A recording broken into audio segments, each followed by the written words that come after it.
जिनको याद है कृपया कमेंट में ये बता दीजिएगा कि मेरे दावे सच है या झूठ। 2024 के आरंभ में मैंने सबसे पहले कहा था कि भारत के नॉर्थ ईस्ट में खतरनाक बाढ़ होने वाला है, हो गया। फिर मैंने कहा था कि अब उत्तर भारत में ऐतिहासिक बाढ़ होने वाला है, हो गया। फिर मैंने कहा था कि अब पश्चिमी भारत में जल प्रलय आरंभ होने वाला है, हो गया। इन सब के बाद मैंने कहा था कि अब दक्षिण भारत का बारी है और अब ये भी आरंभ हो चुका है। पिछले 2 दिनों से आंध्र प्रदेश एवं तेलंगाना में अफरा तफरी मचा हुआ है, क्योंकि अचानक इतने भारी मात्रा में बारिश हुआ कि देखते ही देखते अनेकों अंचल पूर्ण रूप से जलमग्न हो गए। 140 से अधिक ट्रेन कैंसिल हो चुके हैं एवं लाखों लोग अभी भी बाढ़ के पानी में फंसे हुए हैं, जिनमें से कुछ का मृत्यु भी हो चुका है। ऐसा बाढ़ पिछले 100 वर्षों के इतिहास में नहीं हुआ था और स्थिति का गंभीरता आप इस वीडियो के माध्यम से समझ सकते हैं। ये वीडियो है तेलंगाना के खम्मम का, जहां पर मुनेरू नदी में ऐसा प्रलयंकारी बाढ़ आया कि बड़े बड़े घरों ने भी जल समाधि ले ली। महाप्रभु जगन्नाथ जी से यही प्रार्थना करूंगा कि तेलंगाना एवं आंध्र प्रदेश के मेरे भाई बहनों को इस आपदा से लड़ने का शक्ति प्रदान करे। गौर करने वाला बात यह है कि आज 2024 में इन प्राकृतिक आपदाओं का संख्या एवं स्तर दोनों ही अधिक हो चुके हैं और सीधे तौर पे हमारे अस्तित्व को चुनौती दे रहे हैं। इसी बात को पंच सखाओं ने आज से 600 वर्ष पूर्व कहा था।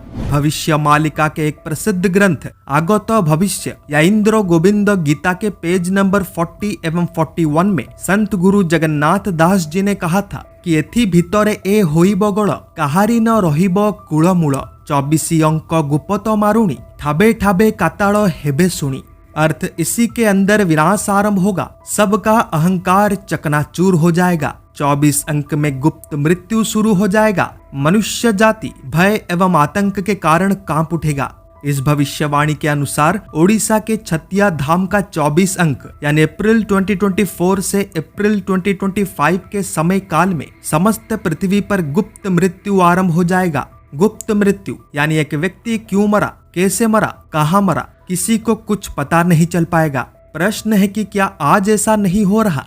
आज 2024 में कहीं अनजान बीमारी के कारण, कहीं दुर्घटना के कारण, कहीं प्राकृतिक आपदाओं के कारण, तो कहीं युद्ध या हिंसा के कारण हजार नहीं लाखों की संख्या में मनुष्य मारे जा रहे हैं। परिस्थिति ऐसा कि घर से बाहर निकलो तो वापस आने का कोई गारंटी नहीं है। और यदि आप ये सोच रहे हैं कि मैं थोड़ा बढ़ा चढ़ा कर कह रहा हूँ, तो इस खबर को सुनिए। अफ्रीका का नामीबिया नामक देश वर्तमान के समय पर अपने एवं इस पृथ्वी के इतिहास के सबसे भयंकर सूखे यानी ड्रॉट का शिकार बन चुका है। देश का 84% फूड रिजर्व समाप्त हो चुका है एवं 100% खेती बर्बाद हो चुका है।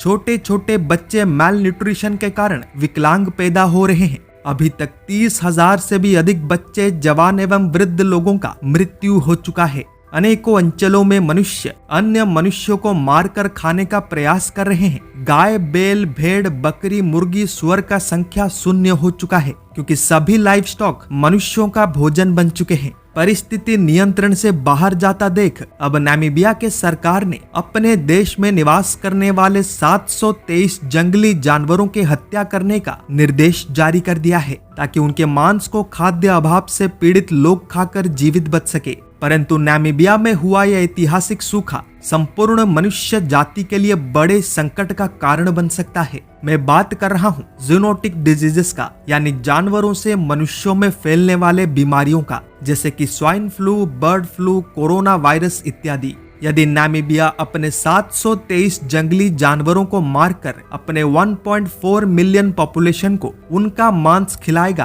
तो उनका पेट तो भर जाएगा, पर साथ में अनेकों जानलेवा एवं अनजान बीमारी भी उनके शरीर में ट्रांसफर हो जाएगा। और इतिहास साक्षी है, दुनिया के सबसे घातक जूनोटिक बीमारियां अफ्रीका के जमीन से ही आरंभ हुए हैं। तो क्या नामीबिया अपने लोगों को बचाने के चक्कर में पूरे दुनिया को संकट में डाल रहा है? उत्तर मैं नहीं दूंगा, बल्कि आज के आधुनिक वैज्ञानिक देंगे, जिनके अनुसार आज ग्लोबल वार्मिंग एवं राइजिंग टेम्परेचर के कारण पृथ्वी का ऋतु चक्र यानी सीजन साइकिल पूरी तरीके से प्रभावित हो चुका है। एल नीनो जैसे खतरनाक मौसम संबंधी घटनाओं के कारण आधे देश तहस नहस हो चुके हैं। मल्टीपल युद्ध के कारण वायुमंडल का ताप और अधिक बढ़ते जा रहा है और ऐसे स्थिति में एक या उससे भी अधिक जूनोटिक वायरस के कारण महामारी के फैलने का सबसे अधिक संभावना रहता है। मुझे आश्चर्य होता है कि अभी तक एक भी देश ने, ना ही खुद यूनाइटेड नेशन ने नामीबिया के सहायता करने के लिए आगे आया है, जबकि उन्हें पता है कि ये देश बिना विदेशी सहायता के मात्र कुछ ही दिनों के अंदर समाप्त हो जाएगा। और ये दुखद घटना यह प्रमाणित करता है कि आज पृथ्वी का इकोसिस्टम या इकोलॉजी तबाह हो चुका है। पूरा का पूरा फूड चेन टूटकर बिखर चुका है। प्रकृति अपने अंतिम सांसें ले रही है, जिनके कारण जल्द ही मनुष्य जाति भी तबाह होने वाला है।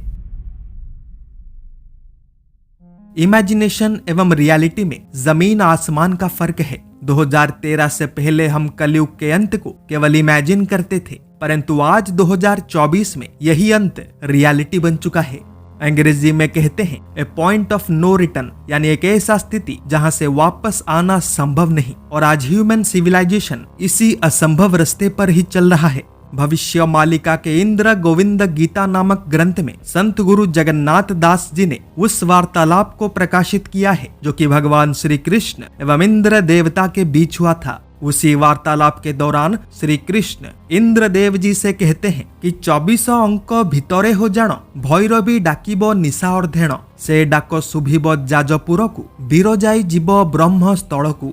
अर्थ 24 अंक के अंदर स्मरण रखना, भैरवी का चित्कार आधी रात में होगा। वो चित्कार सुनाई देगा जाजपुर को, माँ विरजा जाएगी ब्रह्मस्थल को। इस भविष्यवाणी में कहा गया है कि 24 अंक में इस सृष्टि का प्रथम माँ आदि शक्ति जी का जीवित अवतार तथा अखंड भारत वर्ष के प्रमुख शक्ति पीठों में से एक में विराजमान देवी माँ विरजा एक प्रचंड गर्जना के साथ अपने पूर्ण रूप में जाग उठेगी, जिसके बाद समस्त पृथ्वी पर केवल विनाश ही विनाश दिखाई देगा। और यदि तथ्यों की माने तो ये गर्जना हो चुका है।